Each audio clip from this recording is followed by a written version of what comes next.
Hello everyone, this is professor सनान सारी। और आज के इस लेक्चर में हम डिस्कस करेंगे constitutional and legal rights of womens. ठीक है, बिकॉज हमने already constitutional and legal rights of schedule caste and schedule tribes इससे पहले वाले लेक्चर्स में डिस्कस कर लिया है। और इनके forms of violations and redressal mechanisms भी हम लोगों ने ऑलरेडी डिस्कस कर लिया है। तो आज के इस वीडियो में हम स्टार्ट करने जा रहे हैं वुमेन्स के बारे में, मतलब ओवरऑल स्टडी हम करेंगे यहाँ पे वुमेन्स रिलेटेड। हम देखेंगे कि वुमेन्स के क्या लीगल राइट्स होते हैं और इनके क्या कॉन्स्टिट्यूशनल राइट्स होते हैं। लीगली इन्हें क्या राइट्स प्रोवाइड किए जाते हैं, कॉन्स्टिट्यूशनली कानूनी तौर पर, लीगली तौर पर, लॉ के अकॉर्डिंग क्या राइट्स वुमेन्स को दिए जाते हैं, हम यहाँ पर डिस्कस करेंगे। ठीक है, ओके। तो womens are also coming in a vulnerable group. ठीक है, तो इसके अकॉर्डिंग स्टार्ट करते हैं। सबसे पहले हम यहाँ पे देखने वाले हैं कॉन्स्टिट्यूशनल राइट्स। हम ये देखेंगे कि कॉन्स्टिट्यूशनल राइट्स कौन कौन से होते हैं। ठीक है, कॉन्स्टिट्यूशनल राइट्स में कुछ आर्टिकल्स हैं, जैसे कि हम लोगों ने एससीज एंड एसटीज़ में डिस्कस किया था। कुछ सेफगार्ड्स सोशली इकोनॉमिकली सोसाइटी में रह के इकोनॉमी के हिसाब से, स्टडी से रिलेटेड, एजुकेशन से रिलेटेड हमने ऑलरेडी डिस्कस कर लिया है। Now we are going to discuss about the womens constitutional rights with the help of articles.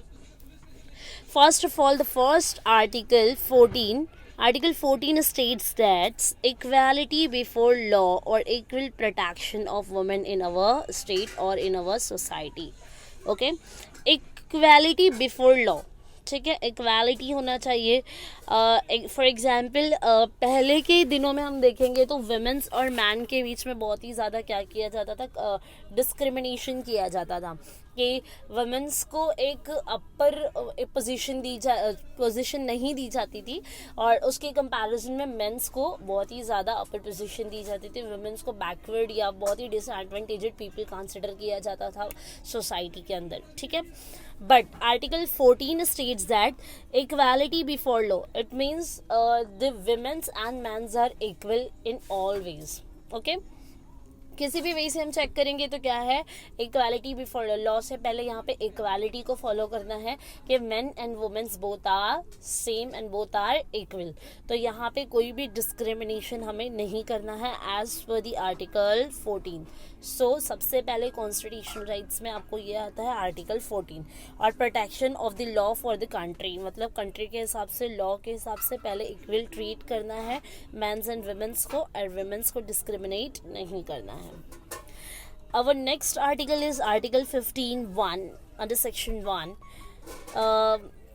Okay, the state shall not discriminate against any citizens on the basis of sex, caste, creed, religion or place of birth. मतलब article 15(1) क्या कहता है कि mains and women's के बीच में हमें discriminate नहीं करना है। डिस्क्रिमिनेशन के लिए कौन कौन से पॉइंट्स हो सकते हैं?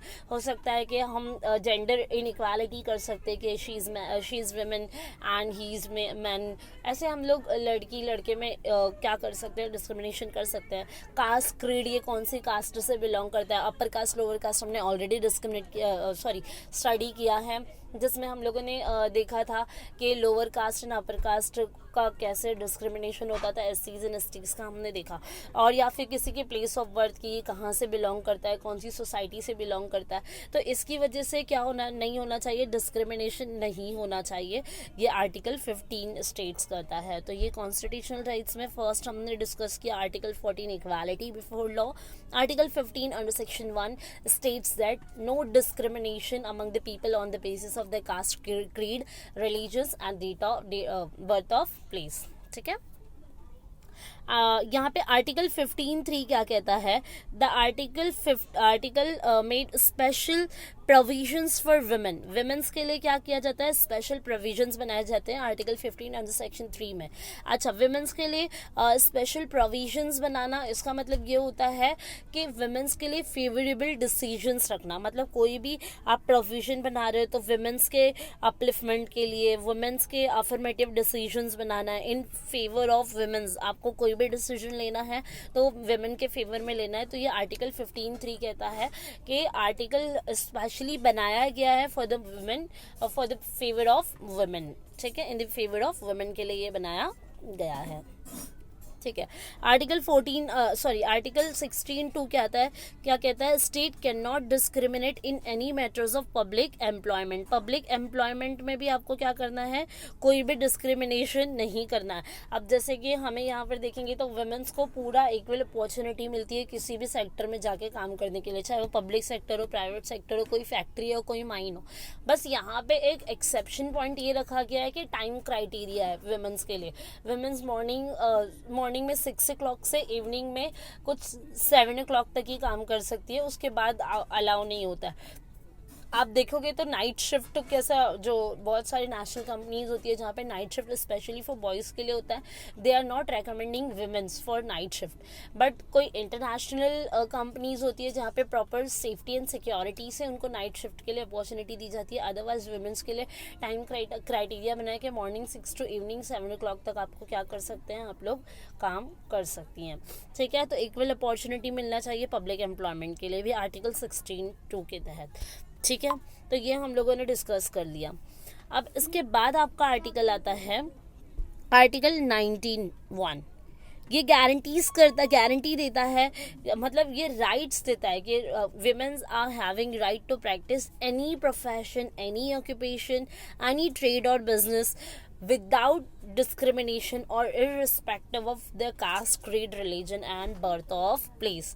मतलब कि आर्टिकल 19 के अकॉर्डिंग वुमेन को पूरा राइट है, वो किसी भी प्रोफेशन को चूज कर सकती है, चाहे वो कोई भी प्रोफेशन हो जिसमें उसका इंटरेस्ट है, वो काम वो कर सकती है। आज आप देखेंगे तो वुमेन्स हर एक चीज़ में आगे बढ़ जाती है। वुमेन्स आप बोलोगे तो पायलट में हो सकता है, एयर हॉस्टेस में आप देखते हो, ट्रेन चलाने के लिए देखते हो, हर चीज़ में आप यहाँ पे क्या देख सकते हो, वुमेन्स का पार्टिसिपेशन देख सकते हो। तो women can choose their profession, किसी भी ऑक्यूपेशन में they can participate. Trade business आप देखते हो बहुत सारी विमेंस लेडी होती है, विमेंस बिजनेस लेडी होती है जो बड़े बड़े बिजनेस को हैंडल करती हैं। ठीक है, तो ये सारी चीज़ें आर्टिकल 19(1) के अकॉर्डिंग विमेंस को दी जाती है।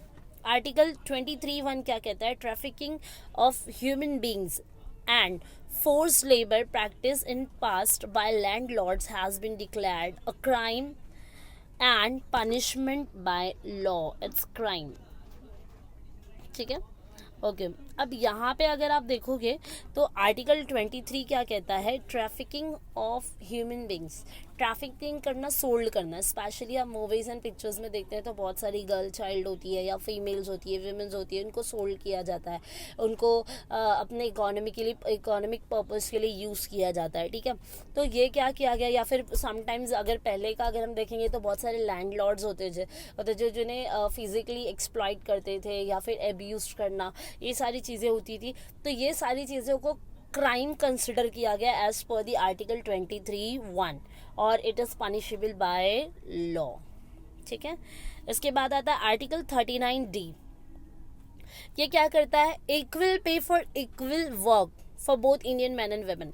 अब आर्टिकल 39(d) के अकॉर्डिंग क्या है कि स्टेट क्या सिक्योर कर रहा है, equal pay for equal work, चाहे वो मेन हो चाहे वो विमेन। अब ऐसा भी नहीं है कि विमेन को कुछ ज़्यादा देना होगा पेमेंट, वो पर्टिकुलर टाइम के लिए काम नहीं, दोनों के लिए क्या है, इक्वल अपॉर्चुनिटी मिलेगी। मतलब कि अगर मैं 2 hours के लिए काम कर रही हूँ और कोई एक मैन है वो भी 2 hours के लिए काम करना है, तो we both will get the equal payment. Okay, तो यहाँ पे the state to secure equal pay for equal work for both Indian man and women.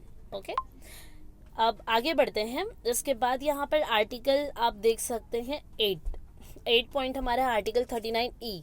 इसके अकॉर्डिंग आप देखोगे तो health and strength of women workers के हेल्थ एंड उनकी strength के बारे में यहाँ पे 39 बताता है कि वुमेन का जो भी वर्क कंडीशन होना चाहिए, वुमेन वर्कर्स को अब्यूज नहीं करना है, फोर्स्ड नहीं होना चाहिए, इकोनॉमिकली फोर्स्ड हो, sometimes womens are economically forced, उनके पास इकोनॉमिक कंडीशन प्रॉपर ना होने की वजह से समटाइम्स उनको फोर्स्ड भी किया जाता था बाय लैंडलॉर्ड्स कि आपको इस पर्टिकुलर स्टेट में एरिया में काम करना है, इतने टाइम पीरियड के लिए काम करना है, एंड वहाँ पर उनकी हेल्थ एंड स्ट्रेंथ के बारे में भी नहीं सोचा जाता था। ठीक है, आर्टिकल 42। अब आर्टिकल 42 क्या कहता है कि गुड वर्किंग कंडीशन होनी चाहिए। Good working conditions for specially for womens and maternity relief भी होनी चाहिए. मैटरनिटी रिलीफ अगर आप देखोगे तो वुमेन्स होती हैं तो उनको मैटरनिटी रिलीफ भी मिलता है. ठीक है. जैसे कि अगर मैं किसी सेक्टर में काम कर रही हूँ तो अगर कोई लेडी है जो किसी सेक्टर में काम कर रही है, इफ शी इज़ प्रेग्नेंट तो she will get maternity relief also. ठीक है.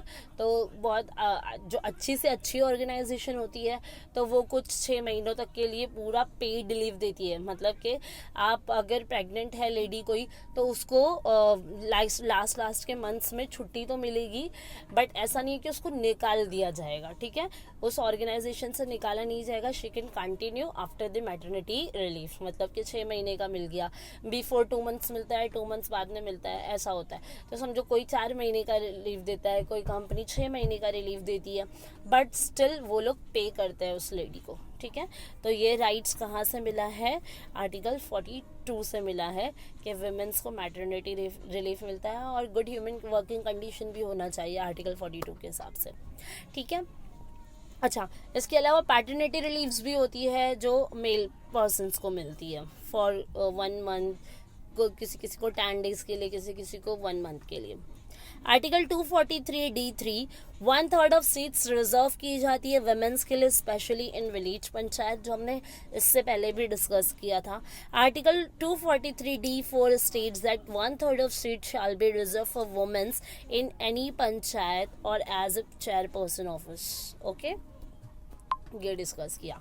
अब इसके अलावा एक लास्ट पॉइंट हमारा रह गया आर्टिकल 243T3. ये यहाँ पे भी सेम है. 1/3 of seat shall be reserve for the women in the municipality and any municipal corporations. ठीक है. सो यहाँ पे हमने क्या कंप्लीट किया? कॉन्स्टिट्यूशनल कंप्लीट किया. अच्छा, अगर आपको कॉन्स्टिट्यूशनल राइट्स या लीगल राइट्स पूछा जाता है तो 10 पॉइंट्स आप लिख सकते हो. हमने यहाँ पे 12 डिस्कस किया. You can write only 10 points as per your answer paper. ठीक है. आंसर पेपर के अकॉर्डिंग आप लिखना चाहो तो ये इनफ है आपके लिए. ठीक है. अब आगे बढ़ते हैं. हम लोगों ने क्या कंप्लीट किया? कॉन्स्टिट्यूशनल राइट्स कंप्लीट किया, जिसमें हम लोगों ने इक्वालिटी देखा कि इक्वालिटी बिफोर लॉ आर्टिकल 14. इसके अलावा हमने यहाँ पे क्या देखा? इक्वालिटी के अलावा हमने यहाँ पे क्या देखा कि कास्ट क्रेड के बेसिस पे कोई भी डिस्क्रिमिनेशन नहीं होना चाहिए. विमेन के फेवर्स में स्पेशल प्रोविजंस होने चाहिए. डिस्क्रिमिनेट नहीं होना चाहिए किसी भी पब्लिक एम्प्लॉयमेंट को लेके. ठीक है. इसके अलावा किसी भी प्रोफेशन, ऑक्यूपेशन, ट्रेड और बिजनेस को विमेन कैन चूज. इसके अलावा हमने ट्रैफिकिंग ऑफ विमेन को क्राइम कंसिडर किया और it can be punishable by law. इसके बाद हमने equal pay for equal work देखा है for both man and women. इसके अलावा हमने क्या देखा? हेल्थ एंड स्ट्रेंथ देखा वुमेन्स की.